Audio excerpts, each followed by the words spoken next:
Hello students, तो आज की इस वीडियो में हम 5वीं कक्षा की पाठ्य पुस्तक के पेज नंबर 62 पर काम करेंगे।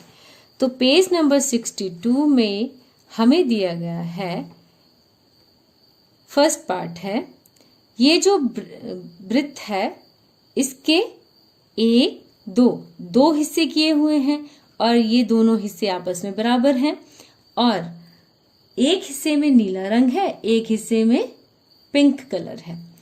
तो नीचे इसके एक स्टेटमेंट दी है, इसे हमने एक फिलअप दिया हुआ है, उसे पूरा करना है। तो इसमें लिखा है इस वृत्त को 2 बराबर हिस्सों में बांटा गया है। बिल्कुल 2 बराबर हिस्सों में बांटा गया है। अब डैश बराबर हिस्सों में से एक भाग में नीला रंग किया गया है। अब यहां पर क्या आएगा?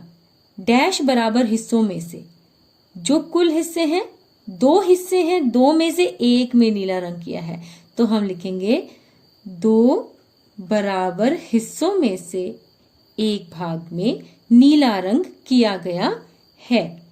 क्योंकि यहां पर हमें एक वृत्त दिया था, इस वृत्त के 2 बराबर हिस्से किए थे। अब 2 बराबर हिस्सों में से एक हिस्से में नीला रंग किया गया है, तो यहां फिलअप में आएगा 2। उसके बाद सेकंड फिगर पर चलते हैं। अब ये भी एक वृत्त है, सर्कल है, लेकिन इस सर्कल को 1 2 3 4 बराबर हिस्सों में बांटा है और 4 हिस्सों में से अब देखें, 1 2 भागों में हमें नीला रंग मिल रहा है और 2 भागों में हमें गुलाबी रंग किया हुआ दिखाई दे रहा है। तो अब इसके लिए जो स्टेटमेंट दी है उसको पढ़ लेते हैं। इस वृत्त को डैश बराबर हिस्सों में बांटा गया है। तो पहले तो इसे 4 बराबर हिस्सों में बांटा गया है। डैश बराबर भागों में से डैश भागों में नीला रंग किया गया है।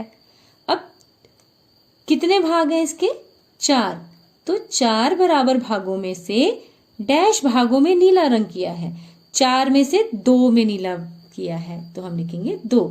अब इसको पूरा पढ़ते हैं। इस वृत्त को 4 बराबर हिस्सों में बांटा गया है ना, 4 में बराबर हिस्सों में। उसके बाद 4 बराबर हिस्सों में से 2 भागों में नीला रंग किया गया है। जो हमने लिखा वो हमें दिख रहा है, इट मीन्स हमने फिलअप जो है वो ठीक भरे हैं। नेक्स्ट है थर्ड, इस वृत्त को, अब हमें ये वृत्त दिया हुआ है, इसके बारे में हमें फिलअप ने पूरा लिखना है। अब यहां पर देखिए, सबसे पहले लिखेंगे कि इसके कुल कितने भाग हैं। तो इस वृत्त को 1 2 3 4 5 6, तो हम लिखेंगे इस वृत्त को 6 बराबर हिस्सों में बांटा गया है।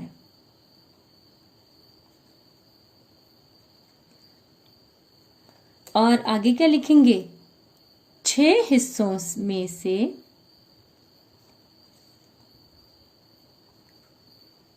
कुछ भी लिख सकते हैं, इसमें हमें कुछ नहीं दिया। 3 हिस्सों में नीला है, 3 हिस्सों में गुलाबी रंग है, तो हम लिखेंगे 6 हिस्सों में से 3 भागों में नीला रंग किया गया है।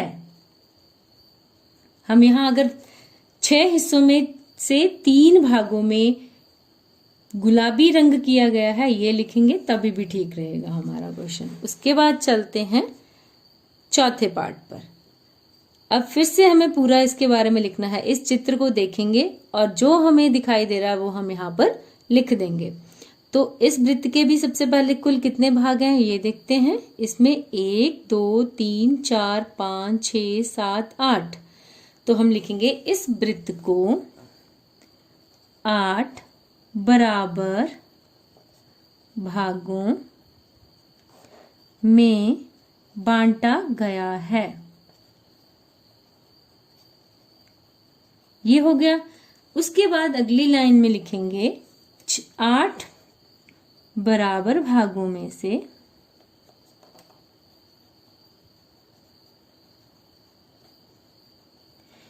अब कितने भागों में नीला या गुलाबी रंग है? 1 2 3 4, तो में से 4 भागों में नीला रंग किया गया है। और यहां पर हम ये भी लिख सकते थे कि 8 बराबर भागों में से 4 भागों में गुलाबी रंग किया गया है। यहां से ये हमने कर लिया। उसके बाद चलते हैं तो हम कह सकते हैं कि 1/2 बराबर है। अब यहां से देखिए, ये वृत्त 4 वृत्त हैं। इन 4 वृत्तों को हम ध्यान से देखेंगे। ये एक वृत्त है, ये भी दूसरा, ये तीसरा, ये चौथा। अब इन चारों वृत्तों में अगर देखें तो एक वृत्त का एक हिस्सा इधर वाला, एक हिस्सा इधर वाला, यही नीला है यहाँ पर, यही नीला यहाँ पर है, यही भाग यहाँ पर नीला है और यही भाग, उतना ही भाग, मतलब चारों में बराबर भाग यहाँ पर नीला है, बराबर ही भाग जो है वो गुलाबी किया हुआ है। लेकिन किया क्या है, इसमें 2 हिस्से किए थे, इसमें उसके 4 कर दिए, इसमें 6 कर दिए और इसमें 8 कर दिए। लेकिन अगर रंग देखें तो रंग को देखेंगे तो उतने उतने भाग में ही वो बराबर रंग हुए हैं। इसका अर्थ ये हुआ कि किसी चीज को 1/2 या 2/4 या 3/6 या 4/8 लिखने पर हमें उत्तर तो वही मिला। ये होती हैं तुल्य भिन्न। जैसे 1 को 2 से गुणा किया, 2, अगर नीचे भी इसको गुणा कर देंगे 2 से तो 2/4 आ जाएगा। अब यहाँ पर 6 आ रहा है, इट मीन्स 2 को 3 से गुणा किया तो इसको भी 2 को 3 से गुणा करेंगे। और यहाँ पर अगर 8 आ रहा है तो इट मीन्स 2 को हमने 4 से गुणा किया था, 2 चौके 8, तो 1 को भी 4 से गुणा करेंगे, 4 गुना 1 4। तो ये 1/2 बराबर है 2/4 के, और 1/2 ही बराबर है 3/6 के, और 1/2 बराबर है 4/8 के। ये जो हैं ये सभी 1/2 की तुल्य भिन्न हैं। इनका रूप अलग है लेकिन जो भाग है वो सभी में बराबर है।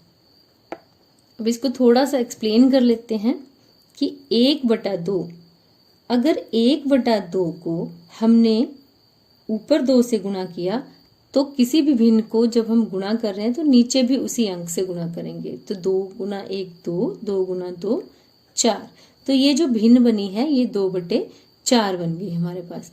अगर इसको अगर ध्यान से देखें लघुत्तम रूप में करेंगे तो 2/4 को 2 एकम 2, 2 दूनी 4, फिर से हमारे पास भिन्न क्या बच रही है 1/2। इट मीन्स 1/2 ही 2/4 है और 2/4 को ही लघुत्तम रूप में लिखेंगे तो 1/2 आ जाएगा।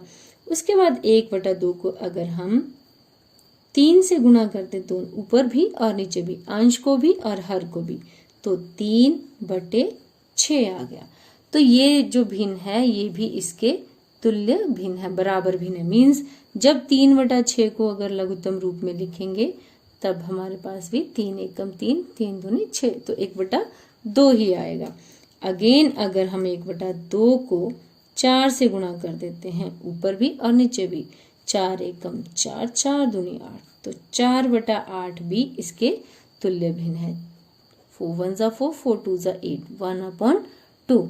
अगेन हमें 1/2 मिला। इसी तरह किसी भी भिन्न को अंश और हर को किसी एक नंबर से गुणा करने पर हमें जो भिन्न मिलती है वो उस भिन्न की तुल्य भिन्न कहलाती है।